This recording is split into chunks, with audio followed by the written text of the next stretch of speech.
Health news మీకోసం.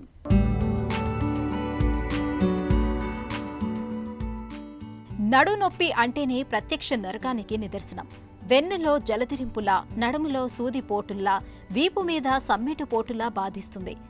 నడుము నొప్పితో బాధపడుతున్నప్పుడు ఎక్కడా కాసేపు కుదురుగా కూర్చోలేం, స్థిమితంగా పడుకోలేం. ఒక్క మాటలో చెప్పాలంటే నడుము నొప్పి పక్కలో బల్లంలా వేధిస్తుంది.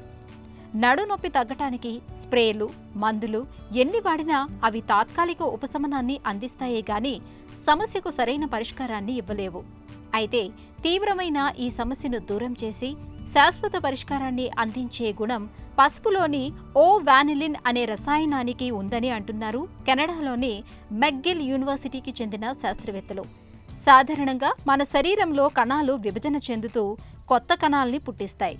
అయితే కొన్ని కణాలు అలా విభజన చెందకుండా వృద్ధాప్య దశలోకి వెళ్లి అలానే ఉండిపోతాయి. వీటినే సైనసెంట్ కణాలని పిలుస్తారు. వీటి వల్ల మంచి కన్నా చెడే ఎక్కువగా జరుగుతుంది. ఇవి ఆరోగ్యంగా ఉన్న పక్క కణాల్ని కూడా దెబ్బతీస్తూ ఉంటాయి. అందుకే వీటిని జాంబీ సెల్స్ అని అంటారు.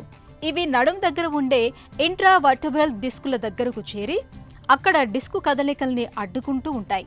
నొప్పి నివారణ మాత్రలు, మందులు కూడా పనిచేయకుండా చేసి నడుం నొప్పి సమస్యని మరింతగా పెంచుతూ ఉంటాయి.